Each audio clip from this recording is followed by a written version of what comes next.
Assalamualaikum warahmatullahi wabarakatuh. Waalaikumsalam warahmatullahi wabarakatuh. Apa kabar anak-anak ibu semuanya? Alhamdulillah, luar biasa, Allahu Akbar. Alhamdulillah, semoga kita selalu diberikan kesehatan oleh Allah Subhanahu wa Ta'ala.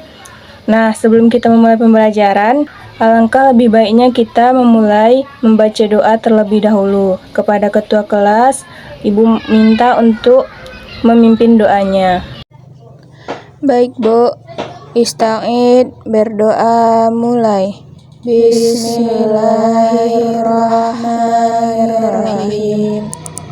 Rabbi shrah li sadri wa yassir li amri wahlul 'uqdatam min lisani yafqahu qawli. Rabbi zidni ilma warzuqni fahma. Amin. Nah, sebelum memulai pembelajaran, ibu akan mengabsen anak-anak ibu terlebih dahulu ya. Baik, Bu. Siapa di sini yang tidak hadir? Putri sakit, Bu. Semoga yang sedang sakit segera diberikan oleh Allah Subhanahu wa Ta'ala kesembuhan agar dapat membersamai kita lagi dalam pembelajaran berikutnya. Nah, di antara anak-anak ibu, siapa yang mengetahui apa tema materi kita pada hari ini? Tidak tahu, Ibu. Oke, tema kita pada hari ini ialah tentang taharoh. Siapa yang mengetahui apa itu taharoh? Tidak tahu, Ibu. Oke, nah sebelum kita membahas tentang taharoh, ibu akan membacakan tujuan dari pembelajaran kita pada hari ini. Nah, tujuan dari pembelajaran kita hari ini yaitu ibu harap anak-anak ibu dapat menjelaskan pengertian dari taharoh dan juga anak-anak ibu dapat mengklasifikasikan macam-macam taharoh dan juga ibu harapkan anak-anak ibu nanti dapat mempraktikkan tata cara dari taharoh ini. Nah, sekarang kita masuk kepada pengertian dari taharoh. Taharoh secara bahasa yaitu bersuci dari hadas dan najis. Nah, sementara taharoh secara istilah adalah menghilangkan hadas, najis, dan kotoran dari tubuh yang menyebabkan tidak sahnya ibadah dengan menggunakan air atau tanah yang bersih. Kedudukan taharoh atau bersuci dalam hukum Islam termasuk amalan yang sangat penting karena taharoh ini menjadi salah satu syarat sah dari sholat. Suci dari hadas ialah dilakukan dengan berwudu, sholat, ataupun mandi. Sementara bersuci dari najis ialah dengan menghilangkan kotoran yang ada di badan kita, di pakaian kita, dan juga tempat di sekitaran kita. Nah, tujuan dari bertaharoh atau bersuci ini ialah agar ibadah kita dapat diterima oleh Allah Subhanahu wa Ta'ala sekaligus terhindar dari penyakit. Kemudian kita masuk kepada macam-macam taharoh atau bersuci. Nah, taharoh ini terbagi menjadi dua, yaitu taharoh maknawiyah dan juga taharoh hissiyah. Nah, di sini ibu akan menjelaskan salah satu terlebih dahulu. Yang pertama yaitu taharoh maknawiyah. Taharoh maknawiyah merupakan bersuci rohani, misalnya membersihkan segala penyakit dari hati kita, seperti penyakit iri, penyakit dengki, penyakit hasad, dan juga penyakit-penyakit lainnya. Nah, taharoh maknawiyah ini sangat penting untuk dilakukan sebelum melakukan taharoh hissiyah, karena ketika bersuci, kita harus dalam keadaan bersih dari sifat-sifat yang buruk tersebut. Yang kedua, kita masuk kepada taharoh hissiyah. Nah, taharoh hissiyah ini adalah bersuci jasmani atau membersihkan bagian tubuh kita dari sesuatu yang terkena najis atau segala jenis kotoran maupun hadas, baik itu hadas kecil maupun hadas besar. Nah, untuk membersihkan diri dari najis dan hadas ini, kita bisa melakukannya dengan menggunakan air, seperti berwudu, mandi wajib, dan juga bertayamum dengan tanah. Nah, air untuk bersuci ini juga tidak boleh kita gunakan dengan sembarangan air saja. Berikut akan ibu jelaskan pembagian-pembagian air. Yang pertama yaitu air suci dan mensucikan.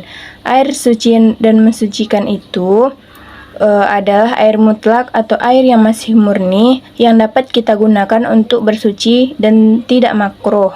Syaratnya yaitu digunakan dengan sewajarnya saja dan juga tidak boleh berlebihan. Yang kedua yaitu air suci dan dapat mensucikan. Nah, air ini adalah air musyammas, yaitu air yang dipanaskan dengan matahari di tempat yang bukan dari emas atau logam. Yang ketiga yaitu air suci tapi tidak mensucikan, yaitu disebut juga dengan air mustakmal.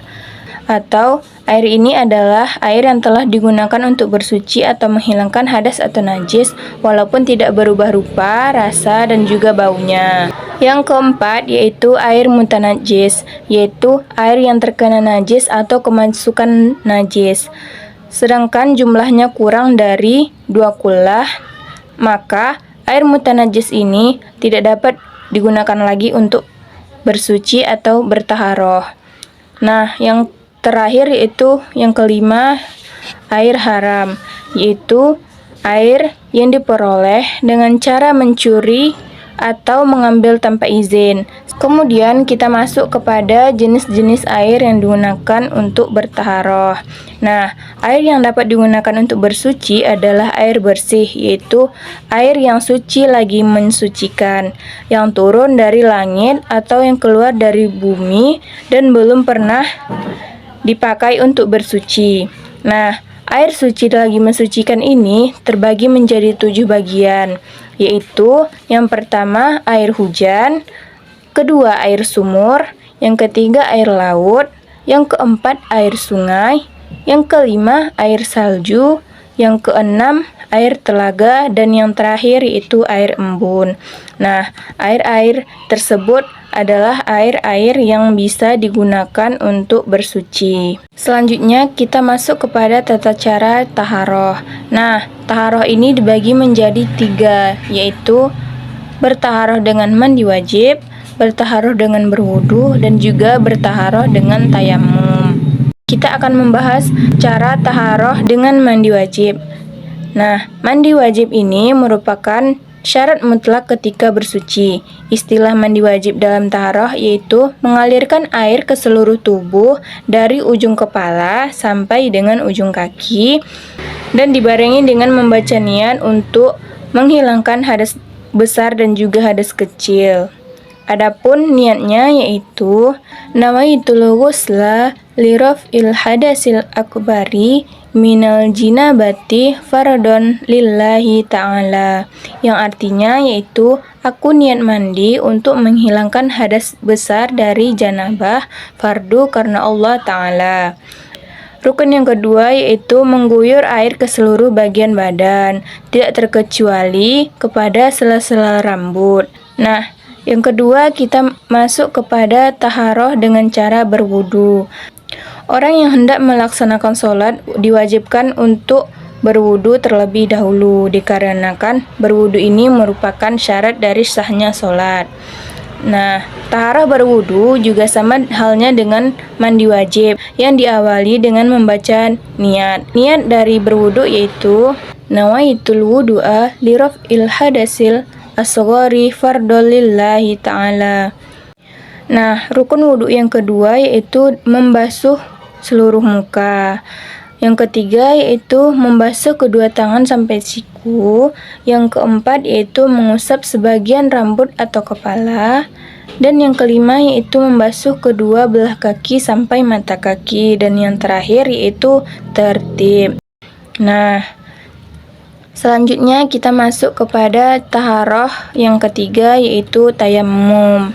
Taharoh tayamum ini merupakan cara menggantikan mandi dan wudhu apabila dalam kondisi tidak ada air. Nah, syarat dari tayamum adalah menggunakan tanah yang suci dan tidak tercampur dengan benda lain.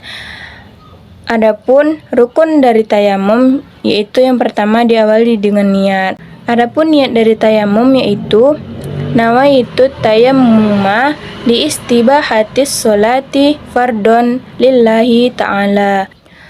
Nah, setelah membaca niat, Rukun yang kedua yaitu dilanjutkan dengan meletakkan kedua belah tangan di atas debu yang suci dan tidak tercampur dengan benda lain. Misalnya, debu yang melekat pada kaca atau tembok. Lalu, kita menepuk-nepukkan tangan kita sebanyak 3 kali dan juga menghembuskan telapak tangan kita. Baru selanjutnya, kita menyapu seluruh muka sebanyak 2 kali. Dilanjutkan dengan mengusap kedua belah tangan hingga siku sebanyak 2 kali juga. Dan yang terakhir yaitu tertib. Baiklah, sekarang kita tutup pembelajaran kita pada hari ini dengan membacakan hamdalah dan doa kafaratul majlis. Alhamdulillahirabbil alamin. Subhanakallahumma wa bihamdika asyhadu an la ilaha illa anta astaghfiruka wa atubu ilaik. Terima kasih Anda semua. Assalamualaikum warahmatullahi wabarakatuh.